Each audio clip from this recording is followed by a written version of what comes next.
Jadi orang yang bekerja sama, apalagi memperbolehkan, apalagi membela, seperti yang dilakukan oleh Abu Janda itu. Coba Bapak Ibu tengok, dengan lantang dia bicara menyalahkan orang-orang yang membela Islam.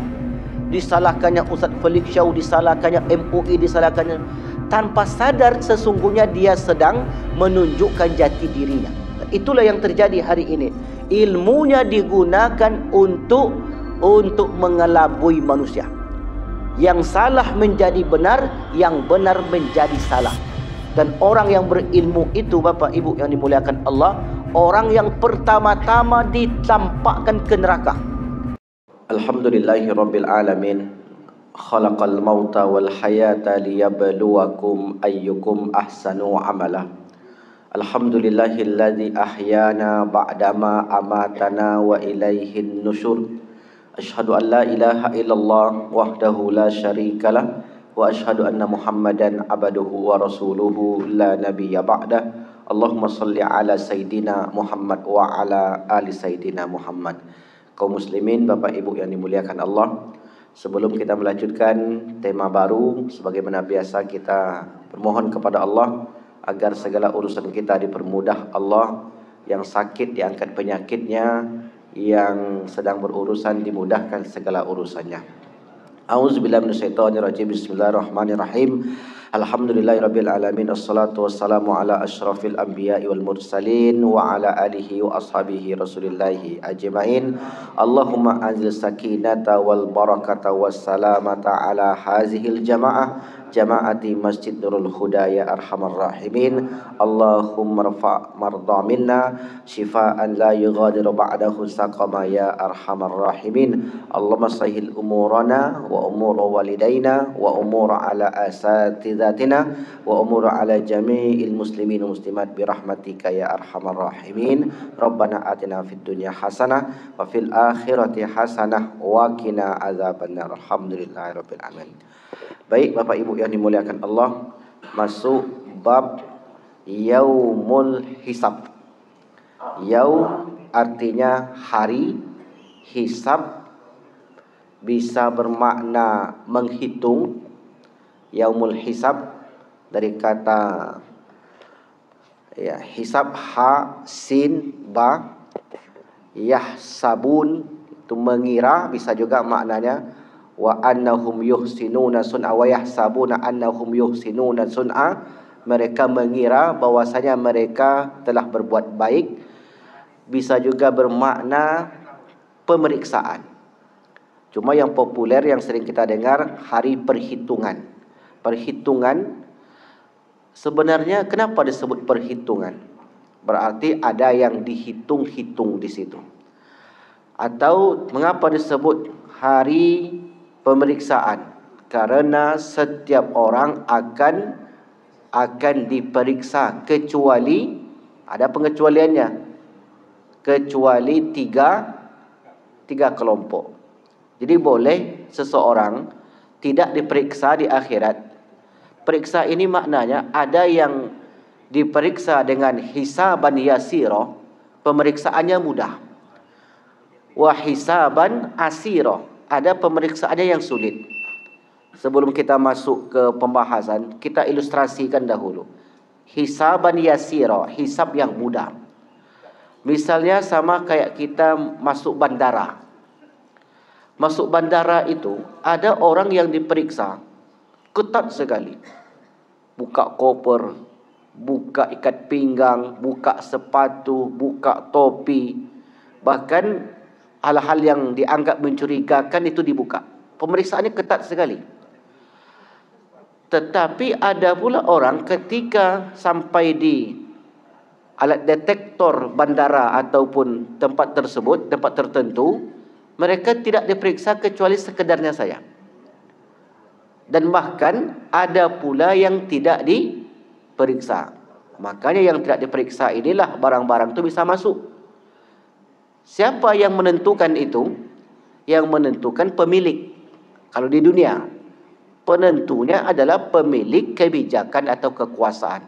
Itu kehidupan dunia. Nah di akhirat juga semacam itu. Ada orang yang diperiksa hisaban yasiro. Pemeriksaannya sangat mudah. Ya, kalau bahasa kitanya, dah lewat ajalah yang ni, kata dia. Jadi tidak ribet-ribet. Tetapi ada pula yang tidak diperiksa. Pertanyaannya adalah, apakah orang kafir diperiksa? Kira-kira diperiksa enggak mereka? Kalau tidak diperiksa, berarti ini bagus atau tidak?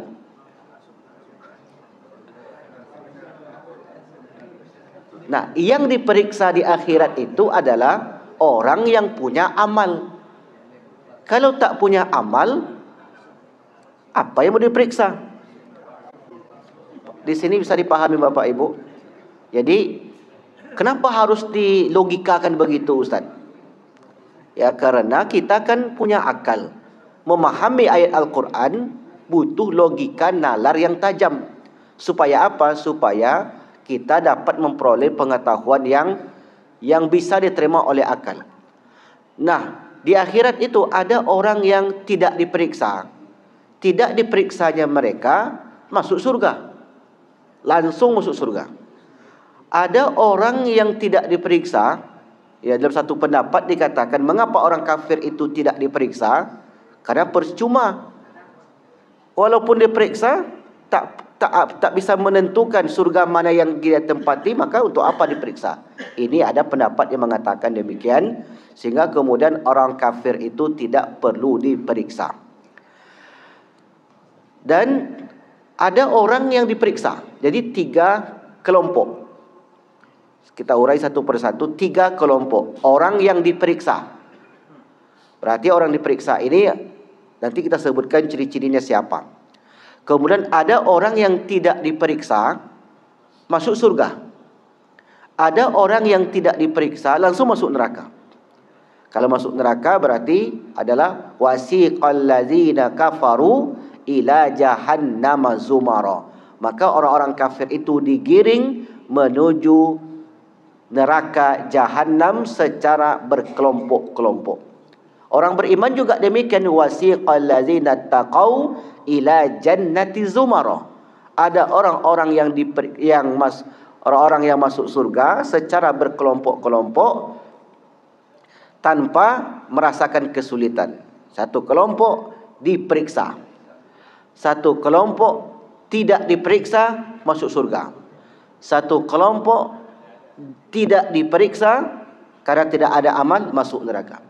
Siapa orang yang tidak diperiksa masuk surga? Anak kecil yang meninggal sebelum akil balik. Mengapa tidak diperiksa? Karena tidak ada dosa bagi mereka.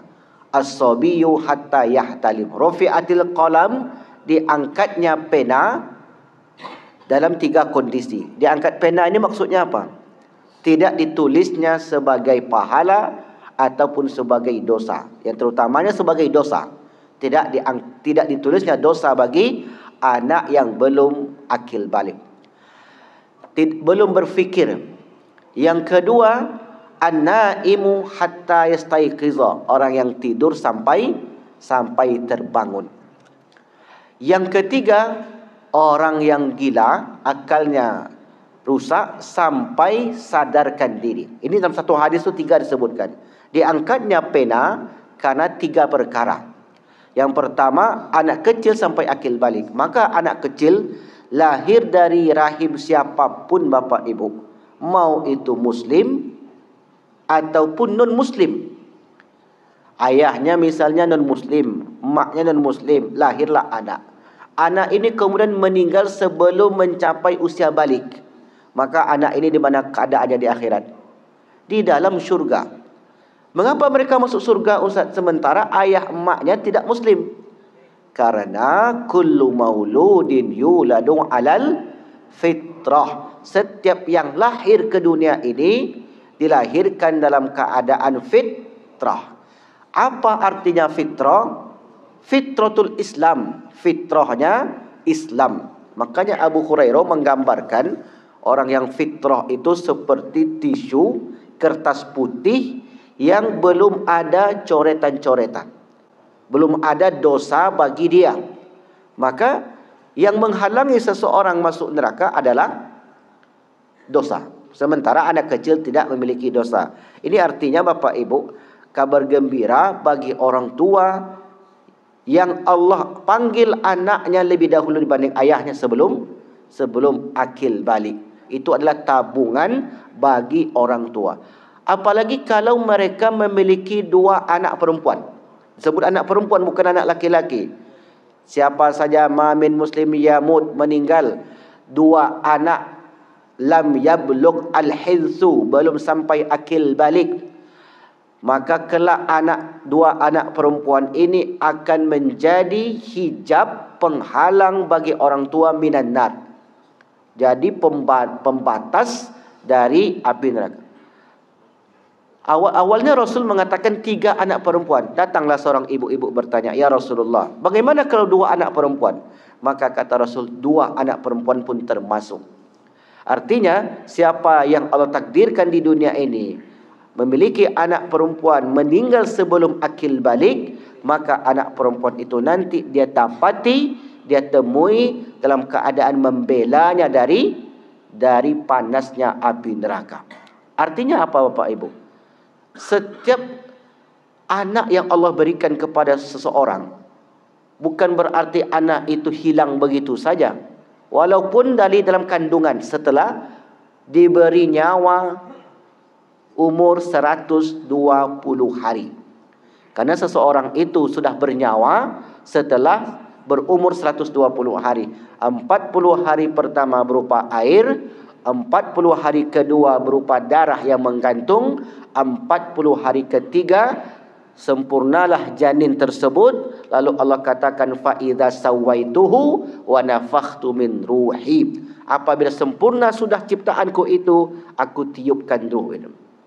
Nah, ini yang disebutkan oleh agama kita. Maka mereka sudah menjadi anak seseorang walaupun belum sempat lahir.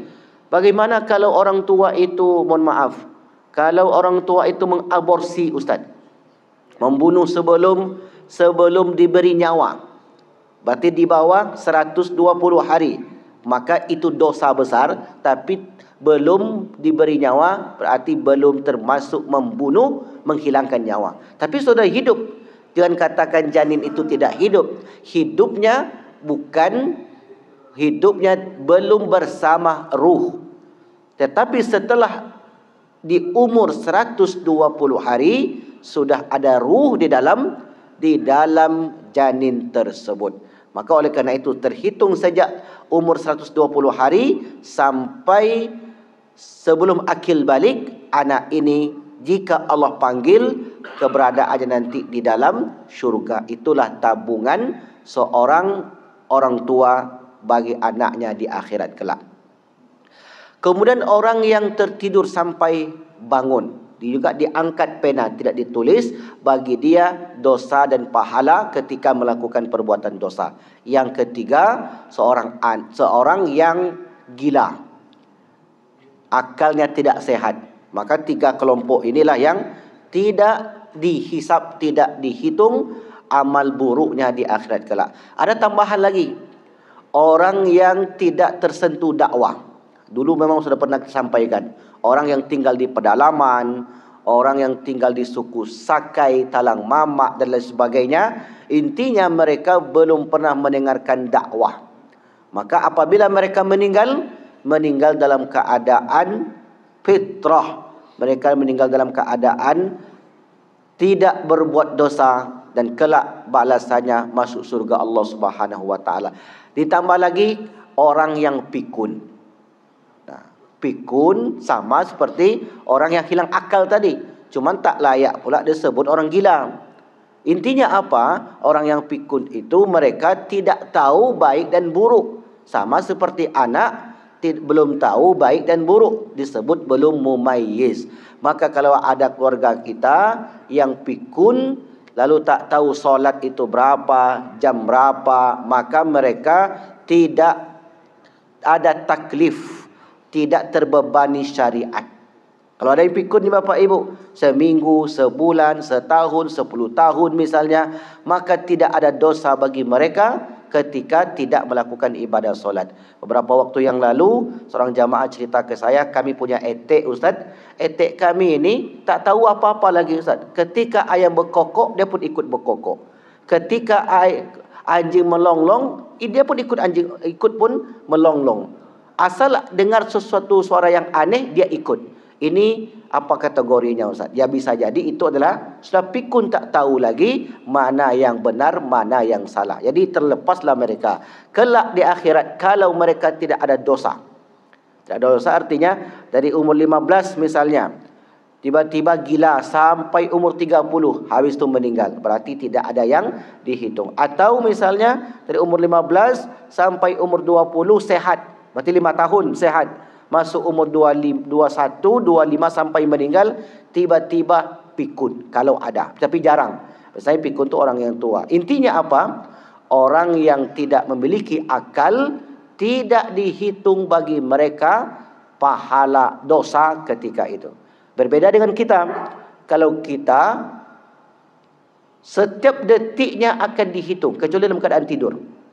Kalau tidur dalam keadaan beribadah, maka terhitung sebagai ibadah. Setiap detik kita, maka dihitung sebagai pahala ataupun sebagai dosa. Maka itulah yang akan mengalami yaumil hisab, hari perhitungan atau hari pemeriksaan. Allah Subhanahu wa taala berfirman, "Inna ilaina iyabahum thumma inna alaina hisabahum."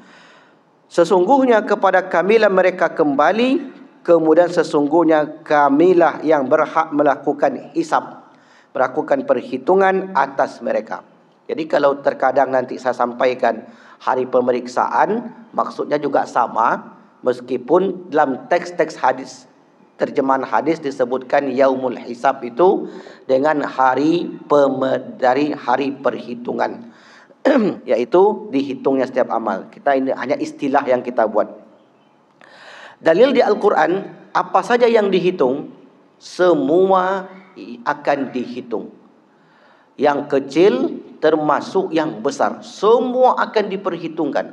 Amal kita sekecil apapun akan dihitung sebagai pahala. Dosa kita sekecil apapun akan dihitung sebagai dosa. Ada perbuatan-perbuatan yang dapat menggugurkan pahala.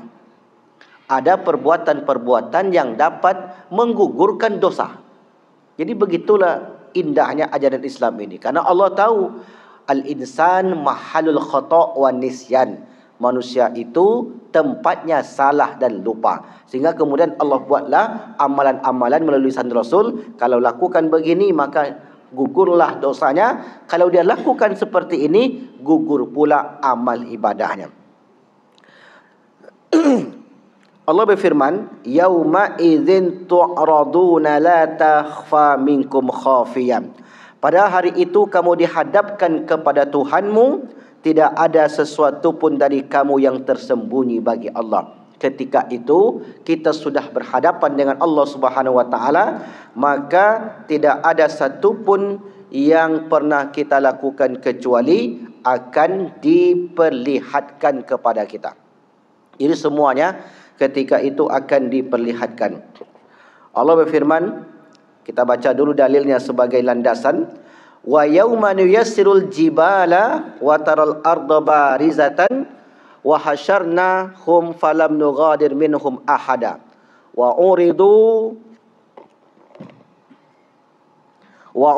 ala rabbika saffa laqad ji'tumuna kama khalaqnakum awwala marratin bal za'antum allan naj'ala lakum mau'ida wa wudi'al kitabu fataral mujrimina mushfikina mimma fi wa yaquluna ya wailatana ma lil hadzabi kitab ma li hadzal kitabi la yughadiru saghiratan wala kabiratan illa ahsaha wa wajadu ma amilu hadira wala yuzlimu rabbuka ahada.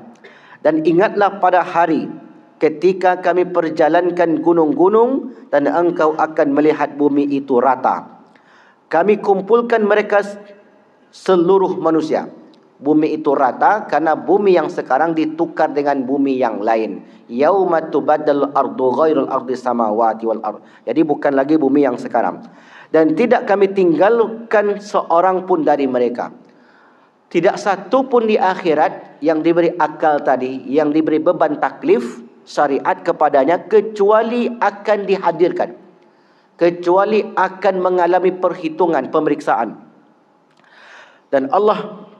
Dan mereka akan dibawa ke hadapan Tuhanmu dengan berbaris. Berarti kita nanti di sana dalam keadaan berbaris, bukan bersaf-saf, berbaris, berarti mengantri. Allah berfirman, sesungguhnya kamu datang kepada kami sebagaimana kami menciptakan kamu pertama kali, dan bahkan kamu menganggap bahwa kami tidak akan menetapkan bagi kamu waktu berbangkit untuk memenuhi perjanjian. Dan diletakkanlah kitab catatan amal, lalu engkau akan melihat orang yang berdosa merasa ketakutan terhadap apa yang tertulis di dalamnya, dan mereka berkata, betapa celaka kami, kitab apakah ini? Karena mereka akan menerima catatan-catatan. Tidak ada yang tertinggal, yang kecil dan yang besar, melainkan tercatat semuanya.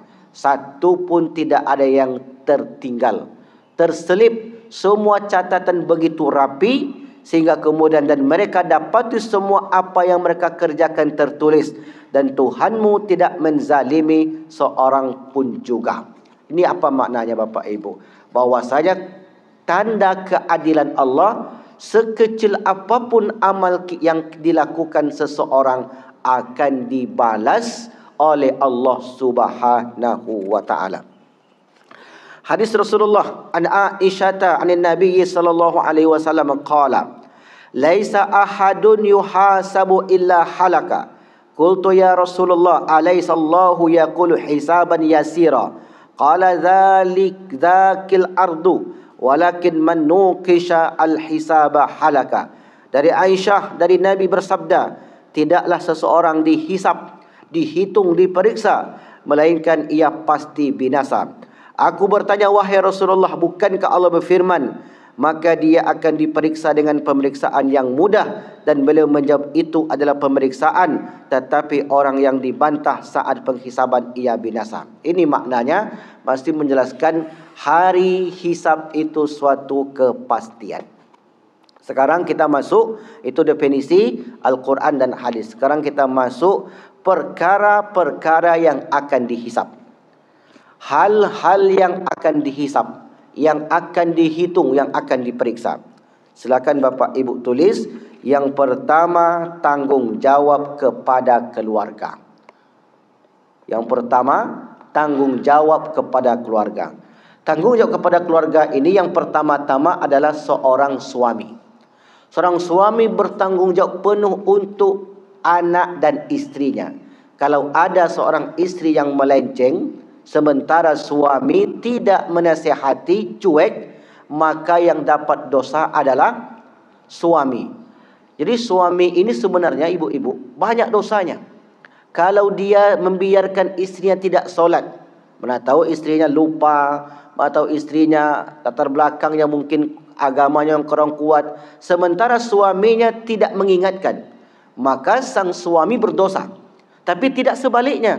Ketika suami tidak solat, tidak ada kewajiban bagi istri untuk menasehati. Tapi kalau dia mau, boleh. Sebab wajar saja, samanya satu keluarga saling menasehati. Tapi kalaupun tidak, maka tanggung jawab itu ada pada pundak suami. Maka suami yang menanggung. Kalau ada anaknya yang tidak beribadah, yang tidak taat terhadap aturan Allah Subhanahu wa taala, yang pertama-tama dipanggil orang tua ayahnya. Suatu ketika, ini orang sudah mau masuk surga, sudah dekat pintu surga, kemudian dipanggil, mau ke mana? Saya masuk surga. Apakah semua tanggung jawabmu sudah kamu selesaikan? Orang ini menjawab, sudah. Saya sudah lakukan kewajiban-kewajiban saya sebagai seorang kepala keluarga. Lalu kemudian anaknya menuntut. Anaknya protes, ya Allah, orang tua saya itu tidak peduli dengan saya ketika di dunia.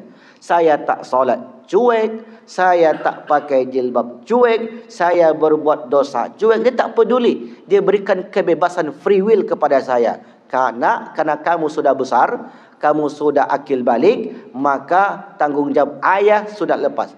Apakah benar seperti itu? Tentu tidak, Bapak Ibu. Orang tua menasihati anak selama hayat masih dikandung badan, tetap masih ada tanggungjawab itu. Tapi kan sudah ada suaminya, Ustaz. Ya, suaminya tanggung jawab terhadap istrinya. Tapi orang tua tetap bertanggung jawab terhadap anaknya selama hayat masih dikandung badan. Tapi terkadang, Ustaz, anak ini tak dengar. Itu soal lain. Kalau tak dengar, tak ikut, itu soal lain. Bukan tugas, bukan tanggung jawab kita. Yang penting selaku orang tua mesti menasihati. Kalau kami yang sudah tua renta ini, Ustaz, masuk 60, 70, kami masih punya anak, apakah masih ada kewajiban untuk mengingatkan? Jawabannya iya.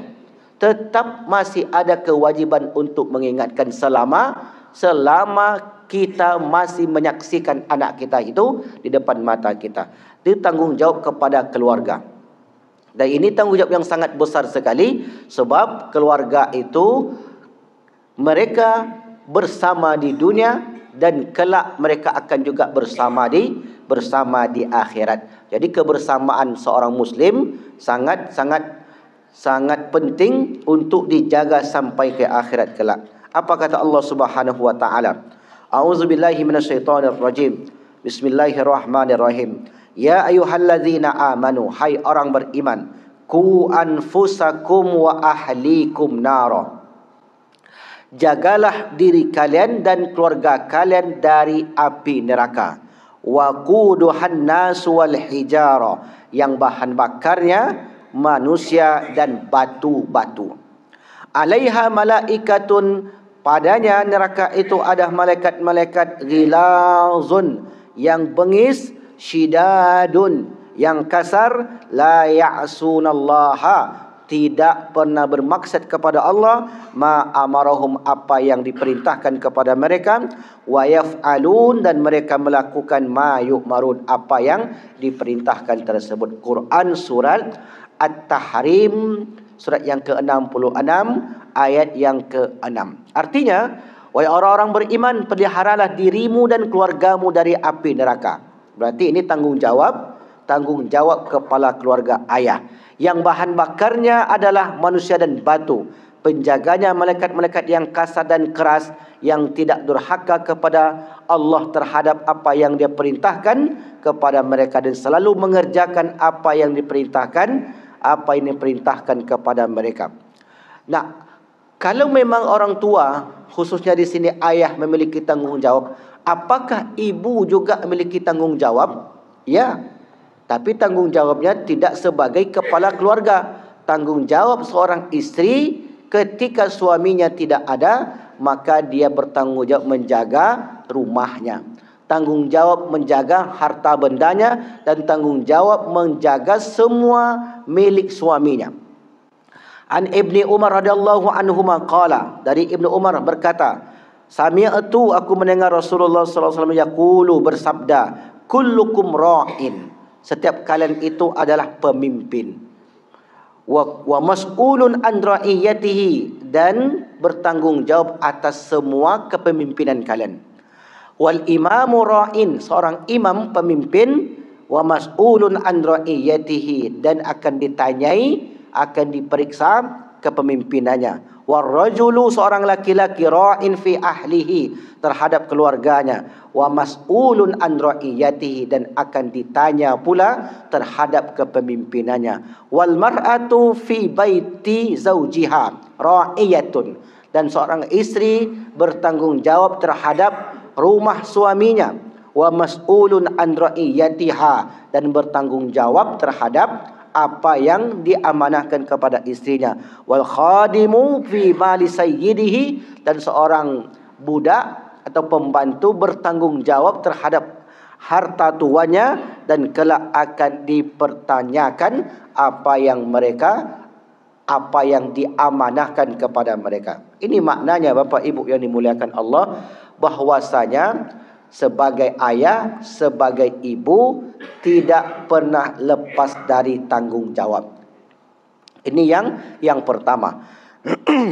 Yang kedua, yang akan diperiksa, yang akan dihitung, pendengaran, penglihatan dan hati. Pendengaran, penglihatan dan hati. Berarti apa yang didengar, apa yang dilihat, apa yang dirasakan oleh hati kelak akan diperiksa. Apa hubungannya? Bisa jadi ketika itu dia lihat ada kemaksiatan, tapi kemudian kemaksiatan itu dia biarkan. Maka itu juga akan ditanya, mengapa engkau biarkan kemaksiatan berlaku di depanmu? Mengapa engkau biarkan kemaksiatan yang ada di depan matamu? Maka ketika itu orang yang tidak bisa menjawab, maka itulah mereka yang ketika di dunia tanggung jawabnya itu diabaikan. Orang yang tidak bisa memberi alasan ketika itu, mereka termasuk orang-orang yang diberatkan atau disulitkan hisabnya oleh Allah Subhanahu wa taala. Allah berfirman, "Wala takfu ma laisa laka bihi ilmun, innas sam'a wal basara wal fuada kullu ulaika kana anhu mas'ula." Dan janganlah kamu mengikuti sesuatu yang tidak kamu ketahui. Karena pendengaran, penglihatan dan hati nurani, semua itu akan dimintai pertanggungjawabannya. Jadi rupanya Bapak Ibu, nikmat mata yang Allah berikan saat ini itu bukan disia-siakan saja. Nikmat mata termasuk hal yang akan diperiksa. Matamu kamu gunakan untuk apa? Saya gunakan untuk membaca Al-Quran. Maka di situ dapat kemudahan. Matamu kamu gunakan untuk apa? Saya gunakan untuk melihat keagungan-Mu ya Allah. Maka mata itu mendapat kemudahan dalam hisab. Matamu kamu gunakan untuk apa? Kenapa di pagi hari kamu tutup matamu? Saya takut ya Allah, kalau saya buka mata saya nanti banyak hisabnya. Maka bisa jadi yang pagi-pagi ini menutup mata takut karena dihisab. Makanya matanya ditutup. Jadi saya husnuzon saja. Jadi mata yang dibuka itu, setiap mata yang melihat maka akan dihisab. Berarti kalau matanya enggak melihat, berarti enggak dihisab. Maka berkuranglah hisabnya nanti Bapak Ibu. Dari 24 jam, potong masa tidur 6 jam, berarti tinggal 18 jam. Potong pula masa mengedipkan mata di masjid 1 jam, berarti tinggal 17 jam. Tinggal masa ngantuk-ngantuk. Pokoknya setiap mata tidak berkedip, mata tertutup, berarti mata tidak diperiksa. Karena dia tidak melihat. Berarti di sini mata orang buta tidak diperiksa. Tidak diperiksa karena mereka tidak bisa melihat. Tetapi pendengarannya akan diperiksa. Telingamu, ya saya mendengarkan, saya gunakan telinga saya ini mendengarkan firman-Mu ya Allah. Tapi terkadang ada juga sekali dua kali saya dengarkan nasyid-nasyid ya Allah. Diperiksa enggak? Tetap diperiksa. Tetapi kalau telinga itu digunakan untuk perkara yang tidak baik, maka telinga itu akan diperiksa sesuai fungsinya. Digunakan untuk perkara yang baik, mendapatkan hisab yang mudah. Ya sudah, ini telinga Bapak ini dulu di dunia, dia suka mendengarkan Al-Quran, mudahkan urusannya. Telinga orang ini, dia mendengarkan perkara-perkara subahat, maka diperketat urusannya. Orang ini rupanya sekian tahun peka. Berarti ketika peka, tidak ada pemeriksaan. Karena dia tak tahu. Jadi tak tahu sehingga kemudian tidak ada pemeriksaan bagi mereka. Lalu kemudian setelah telinga diperiksa, mata diperiksa, getaran hati pun diperiksa. Apakah hati itu pernah berburuk sangka atau pernah berbaik sangka, semua itu akan ikut diperiksa. Yang berikutnya Bapak Ibu, ini yang panjang ini. Yang berikutnya adalah umur, ilmu, harta, jasad dan masa muda. Umur itu diperiksa. Makanya orang yang umurnya panjang, lama pemeriksaannya.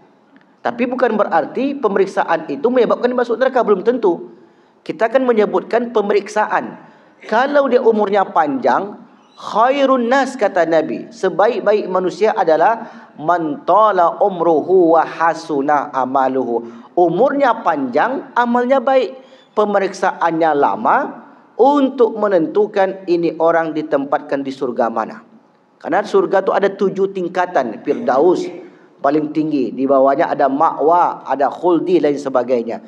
Tapi kalau sebaliknya, wa syarrun nas, kata Nabi, seburuk-buruk manusia adalah man tala umruhu wa sa'a amalu. Umurnya panjang tetapi amalnya buruk.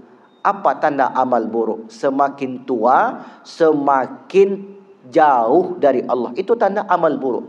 Semakin tua, semakin tidak ingat kepada Allah. Ada orang semacam itu, Bapak Ibu. Semakin berumur, maka semakin ingkar. Semakin berumur, semakin malas untuk beribadah. Penyebabnya tidak lain karena sejak di umur 40 tahunan, orang ini tidak membiasakan dirinya. Karena batasan manusia itu untuk insaf, untuk istiqomah di hari tua, memasuki usia 40 tahunan. Kalau di umur itu dia tidak kembali kepada Allah, maka masuk umur 50, 60 akan berat langkah kakinya untuk beribadah kepada Allah Subhanahu wa taala. Rasulullah bersabda, an Abi Barzata al-Aslami, dari Abu Barzah al-Aslami, qala Rasulullah sallallahu alaihi wasallam, la tazulu qadama abdin yaumal qiyamati hatta yus'ala an umrihi fima afna. Tidak bergeser kaki seorang hamba pada hari kiamat sampai ditanya 4 perkara. Orang sudah sampai di ujung sana, sudah menerima catatan, sudah melewati Siratul Mustaqim, sudah masuk ke surga. Ini 4 kelompok manusia belum juga diizinkan untuk bergerak. 4 kelompok manusia ini belum juga diizinkan. Tidak ada orang yang ingin berlama-lama di padang mahsyar. Kenapa di padang mahsyar sulit? Seperti yang kita gambarkan sebelumnya, matahari mendekat, kemudian berbagai macam kesulitan lain yang didapatkan. Setiap orang ingin bersegera meninggalkan bumi mahsyar. Tapi 4 kelompok ini, kata Rasulullah, la tazulu qadama abdin, kakinya itu tidak bergeser sampai ditanya kepadanya 4 perkara. Yang pertama, an umrihi fima afna, umur yang diberikan dihabiskan kemana.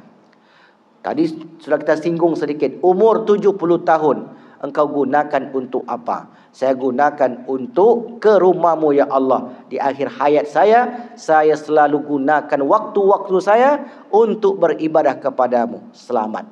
Karena dulu ketika muda, maklum banyak kegiatan, banyak pekerjaan yang tak bisa ditinggalkan. Tapi kemudian engkau beri aku umur panjang, akhirnya kemudian saya pun bisa untuk kembali kepadamu. Maka umurnya itu ditanyain, kamu lewat.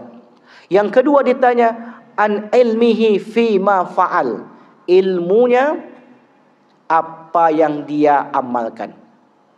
Ini berarti yang ditanya para intelektual. Ini yang panjang nanti Bapak Ibu. Orang yang berilmu itu orang yang sangat lama sekali diperiksa.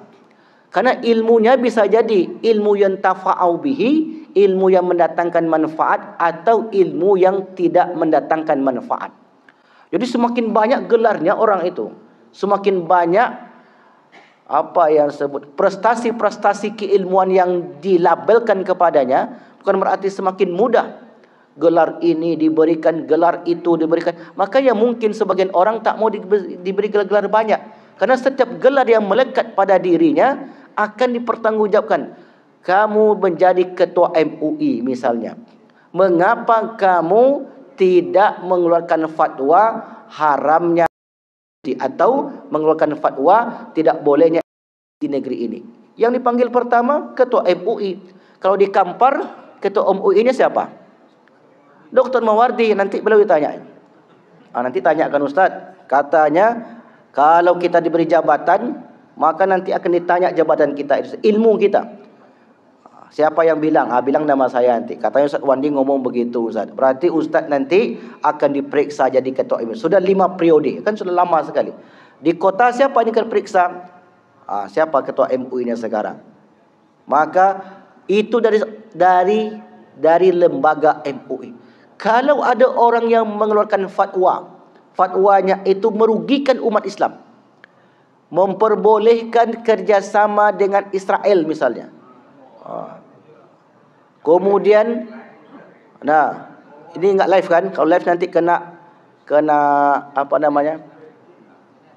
Kena banned, karena keluar kata-kata itu. Insyaallah ini tidak live. Nanti dihilangkan kata-kata itu.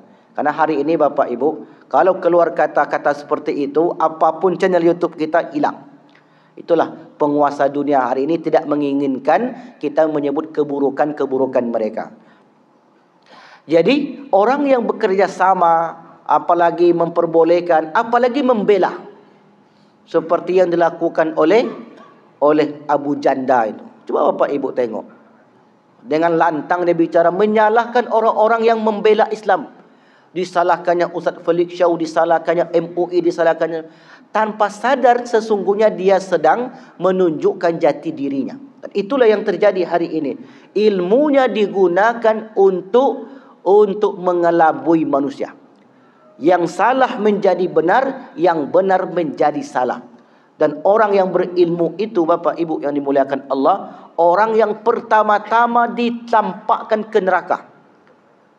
Jadi tidak mudah sebenarnya kita memiliki ilmu pengetahuan ini. Kalau salah dia berbuat, ketika itu ditanya, ilmumu kau gunakan untuk apa? Ya Allah, saya mempelajari kitabullah, kitabmu ini untuk menghidupkan syiarmu, untuk menyampaikan kepada umat agar umat tercerahkan.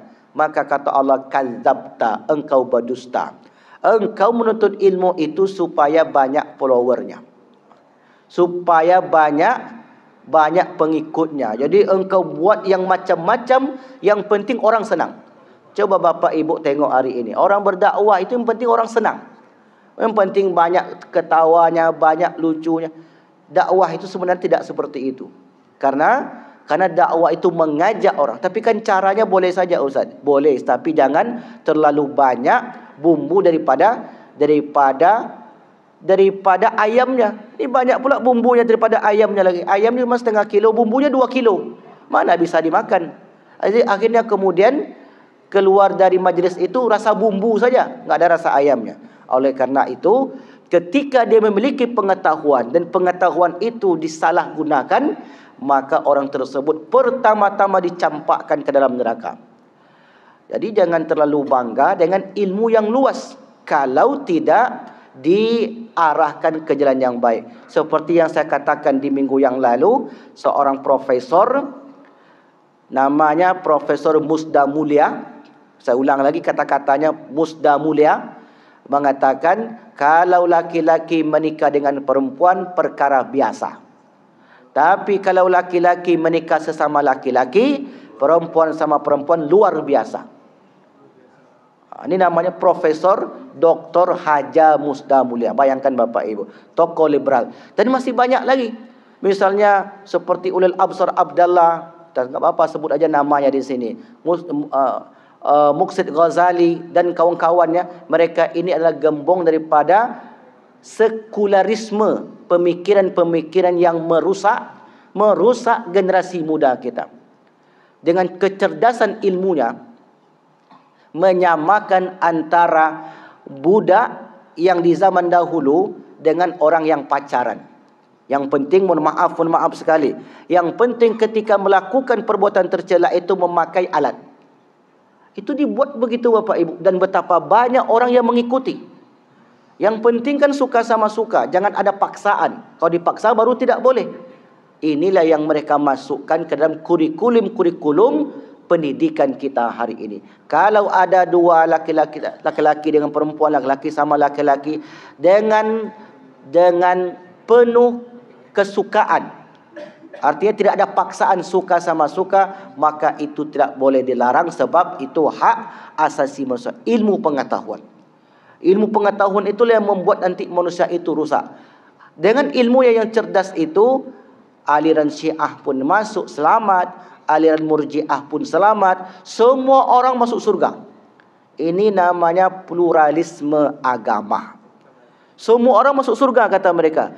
Jangan pernah menyalahkan orang yang tidak berbuat baik. Jangan salahkan orang yang tidak berjilbab. Salahkanlah orang yang memandang jilbab itu salah. Jangan salahkan orang berpakaian mini, kata mereka. Yang salah adalah mata bapak-bapak yang mini. Jadi mata awak yang salah, Pak. Diambilnya dalil bahwasanya itu adalah hak asasi manusia untuk mengekspresikan. Dan ini luar biasa dosa jariahnya sampai ilmu itu masih diamalkan, selagi masih ada yang menjalankan, yang menghidupkan sampai akhir zaman, maka orang itu mendapatkan dosa jariah. Tetapi terkadang di situ pula ujiannya berat bagi ilmuwan itu. Ketika mereka semakin cerdas, maka semakin liar pemikirannya. Akhirnya kemudian menjadi sekuler, liberal, dan memandang bahwasanya semua agama itu sama. Ini masalah ilmu. Jadi kalau diuraikan tentang ilmu ini sangat luas sekali. Intinya apa? Orang yang berilmu tidak akan diperbolehkan untuk meninggalkan mahsyar. Kakinya tidak bergeser sampai ditanya setiap ilmu yang dia miliki. Kamu punya ilmu ini, apa yang sedang kau lakukan? Kamu ini pengacara. Ilmunya bagus. Tapi apakah ilmumu itu kamu gunakan membela yang batil atau membela yang benar? Kalau dibelanya yang salah, otomatis yang salah dibela pasti akan dipertanggungjawabkan kelak. Tapi kalau yang benar dibelanya Bapak Ibu, maka salah satu amalan untuk melewati titian sirat, orang yang mendamaikan dua belah pihak. Ini adalah profesinya pengacara. Kalau pengacara itu betul-betul mampu mendamaikan, mencari solusi, maka kelak ketika melewati titian sirat, mereka berjalan bagaikan kilat. Tapi kalau sebaliknya, ketika ilmunya itu digunakan untuk yang buruk, maka begitu dia melangkah, maka terjatuh ke dalam neraka jahanam. Apa contohnya? Contoh sederhana. Satu keluarga berbagi harta warisan. Damai-damai, tidak ada konflik sama sekali. Datanglah seseorang membisikkan, "Bapak mau tak saya urus? Kalau bapak saya urus, bapak dapat banyak." Orang ini kalau sudah dengar dapat banyak, senang. Akhirnya diuruslah. Yang tadi satu keluarga itu damai karena mereka itu berbagi sesuai tradisi mereka, atau mereka itu berbagi sama rata, tidak ada konflik adik-beradik. Tapi karena masuk orang ketiga, akhirnya keluarga ini menjadi rusak. Ilmunya digunakan untuk merusak orang. Tapi kalau digunakan sebaliknya, satu keluarga ini konflik, datang dia ke situ, kemudian kehadirannya dapat menentramkan hubungan yang tidak baik tadi menjadi baik. Sesungguhnya Bapak Ibu, ilmu itu kembali kepada personalnya, kembali kepada orangnya. Kalau dia gunakan perkara yang baik, maka di akhirat orang itu akan diperbolehkan. Silakan engkau lewat, kata. Ilmu engkau gunakan untuk kebaikan. Tapi kalau engkau gunakan untuk keburukan, maka di akhirat engkau tidak akan diperkenankan sebelum diperiksa satu persatu. Wallahu a'lam bishawab. Itulah 2 di antara 4 yang akan diperiksa di akhirat kelak. InsyaAllah akan kita sambung di pertemuan yang akan datang. Baik Bapak Ibu yang dimuliakan Allah, jika ada pertanyaan kami persilakan. Silakan Pak.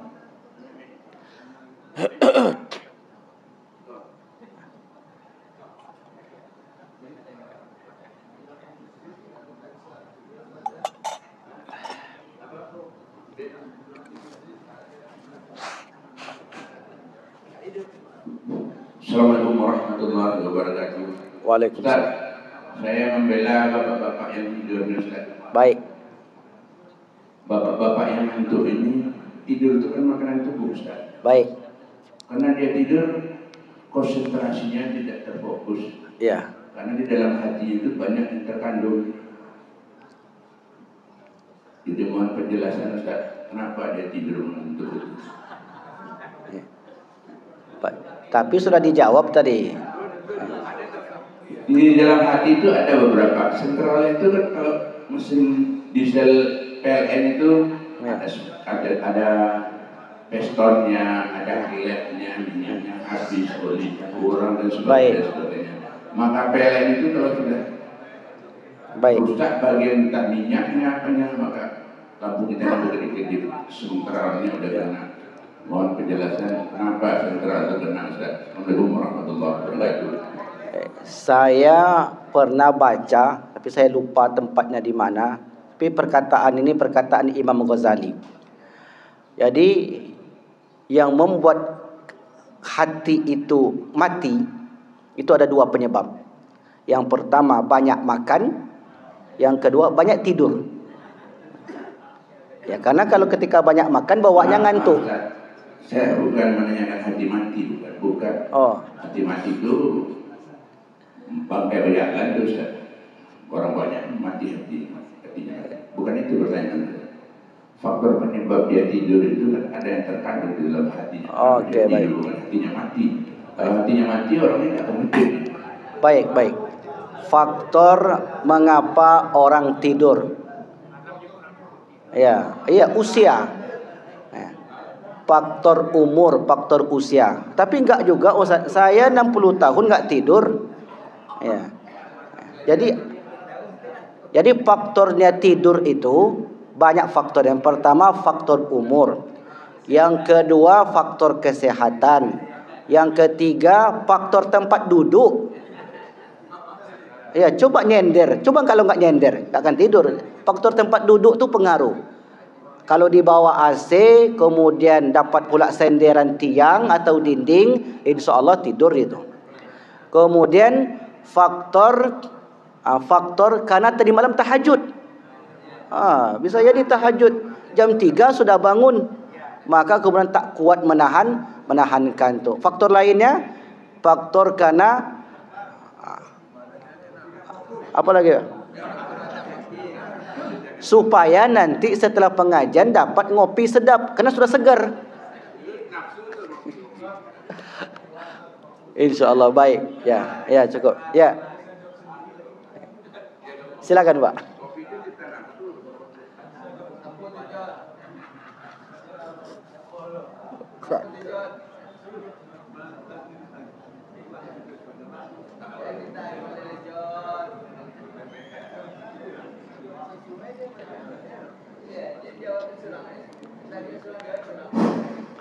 Assalamualaikum warahmatullahi wabarakatuh. Waalaikumsalam. Terima kasih Ustaz atas uraiannya mengenai tanggung jawab suami dosa yang membuat istri atau menerima suami. Yang saya tanya ini Ustaz, apakah ada batas suami tidak menerima tanggung jawab dosa istri? Yang pertama. Yang kedua, apakah kalau seandainya suami itu meninggal, apakah masih akan menerima dosa dari istri yang hidup itu, Ustaz? Baik. Terima kasih. Assalamualaikum. Ya, kalau disebut batas, tidak ada batas selagi hayat masih dikandung badan dan sah sebagai suami istri. Seorang suami wajib mengarahkan dan menasihati keluarganya. Tak ada batas. Selagi status kita sebagai suami, di kakak itu nomor 1, kalau nomor 3 dia itu enggak ada lagi. Artinya dia sebagai kepala keluarga wajib menasihati anak istrinya. Kalau sudah meninggal ya enggak ada, karena batasnya kematian tadi. Orang yang sudah mati tidak akan diperiksa lagi. Sekian, wassalamualaikum warahmatullahi wabarakatuh. Lupa doa.